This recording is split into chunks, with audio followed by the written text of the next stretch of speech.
If our XGB PLC has an EIPT module installed and configured, we can set up an implicit Ethernet connection.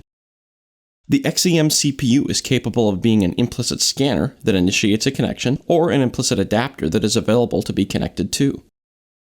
In this video, we will be using the GS20 variable frequency drive EDS file to set up an implicit scanner connection and message in the XG5000 software.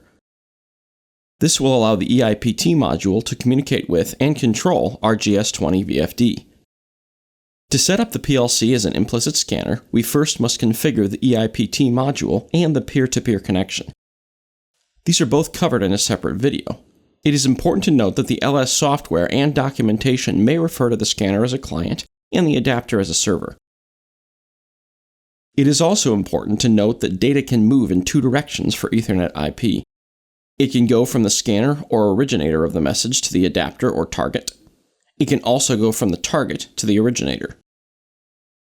As such, target to originator, or T to O data, is called input data since it provides incoming information to the controller, and originator to target, or O to T data, is called output data since it provides outgoing information to the adapter.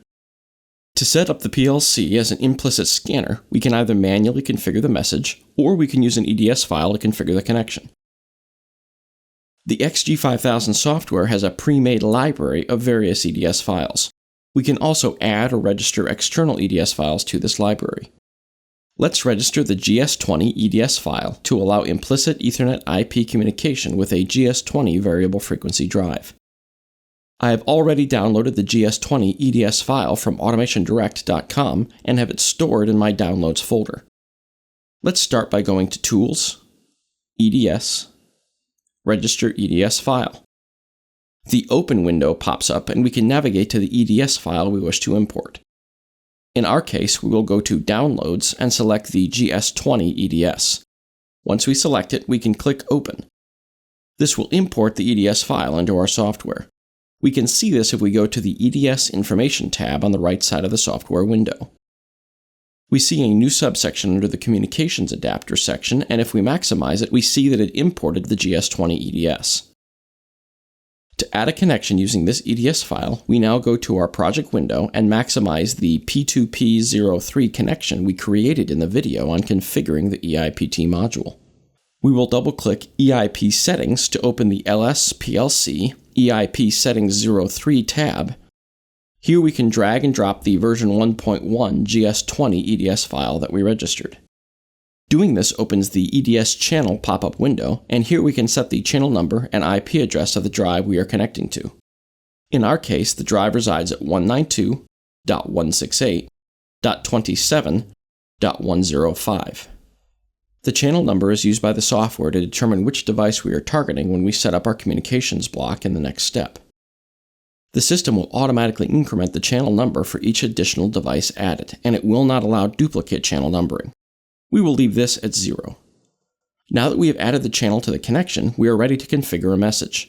If we double-click on EIP Block, the software opens the LSPLC EIP03 tab. The software gives us a warning message because we haven't assigned any variables to be accessible for Ethernet IP communication yet. Since we will create these once we found out the correct data size in the EDS file, we will select OK for now. If we type the desired channel, in this case 0 for our GS20, into the channel column for the first row, it adds implicit connection under the operation mode column. We can select from two I/O type options based on the EDS file. We will select the drive control and status option. If we selected drive status listen only, it would allow us to receive information from the drive but not to control it.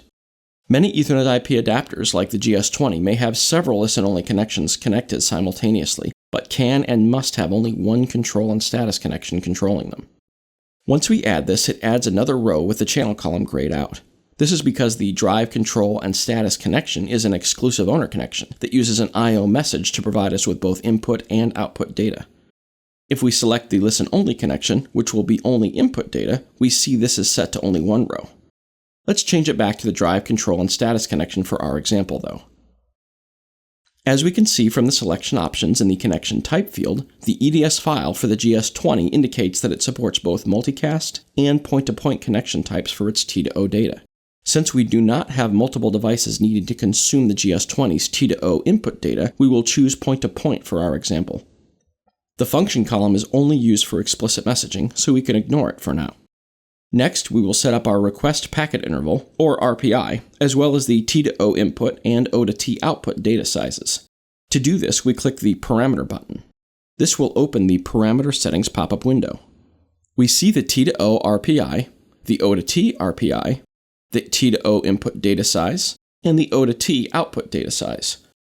Because we used an EDS file, these fields have all been pre-populated. We can adjust the RPIs as needed, but we will leave them at 250 milliseconds. If we attempt to change the input or output data sizes, the software prevents it. This is because the EDS file has already specified the correct sizes. Scanner and adapter must agree on the correct data size to be transferred. A mismatch will lead to message errors when the link is enabled. While some adapters have configurable data sizes, the GS20 is hard-coded to this data size, and the EDS file includes that information. Once we select OK, we can then adjust our timeout setting. We will set the timeout to the lowest setting of RPI x4. In our case, with a 250 millisecond RPI, this will be 1 second. Finally, we will need to set up the memory location the PLC will use to store the input values, and the memory location from which the PLC will take the output values. To do this, we will create 2 arrays, but we need to know what size of array to use. EtherNet IP uses the 8-bit byte as the smallest data size, so input data size is 32 bytes and output will be 6 bytes. If we look at the manual for the GS20, however, we see that the input and output information is held in 16-bit, 2-byte word registers. We could set our variables for input and output data as byte arrays, and then deal with high byte and low byte parsing with further copies in the logic. However, it is much easier to just let the PLC parse the data automatically. If we convert 32 from single byte to a 2-byte word, we get a value of 16 2-byte words. The same math for the output data will give us 3 2-byte words for the 6 bytes of output information. Let's go to the Global/Direct Variables tab and insert 2 rows.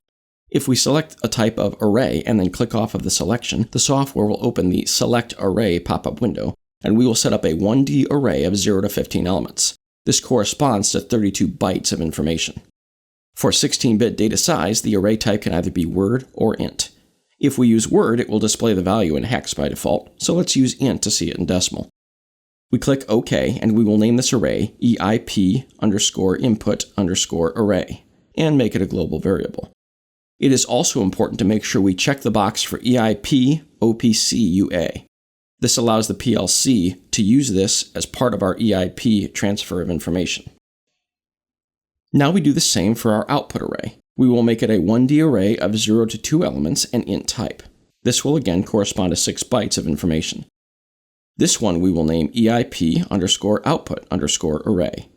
We will make it a global variable with a checkbox for EIP OPC UA as well. Now we can add those arrays to our message on the LSPLC EIP03 tab. We can double-click on the local tag cell on the first row. If we attempt to use an array of the wrong data size, the software will give us a warning and prevent us from using it. Let's select the output array for the input line, which will be the wrong size. And there is the software looking out for us to ensure our data transfer makes sense. Let's go back and use the input array for the input section and the output array for the output section.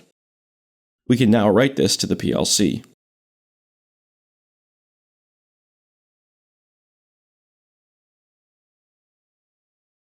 Once complete, we will have to reset the PLC as we have made changes to the communication settings.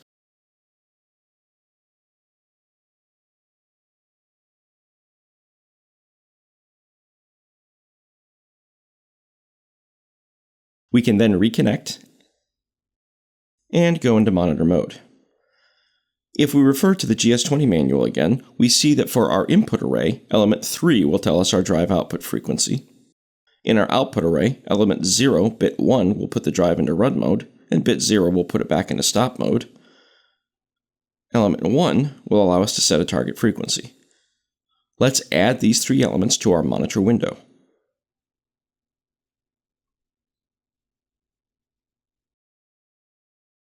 We see that currently our actual frequency is 0, our target frequency is 0, and our command data word is also 0. Since the command word is actually a bitmap, let's right-click on that line and select Represent in Binary. This will show the status of each bit in the 16-bit word. Let's set our target frequency to 6000, as this corresponds to 60 Hz in the GS20. Let's turn on bit 1, the second bit of the command word, and sure enough, we see that frequency feedback increasing as the drive accelerates. And there it stopped at 60. Let's change our frequency command to 40 Hz. And there's the drive going down to 40. And now let's turn off bit 1 and turn on bit 0 to put the drive back into stop mode. And the drive executes a deceleration back down and stops at 0 Hz. Perfect! We have now configured an implicit Ethernet IP connection with the PLC acting as the scanner by using the GS20 EDS file. We can now control our GS20 VFD from the PLC.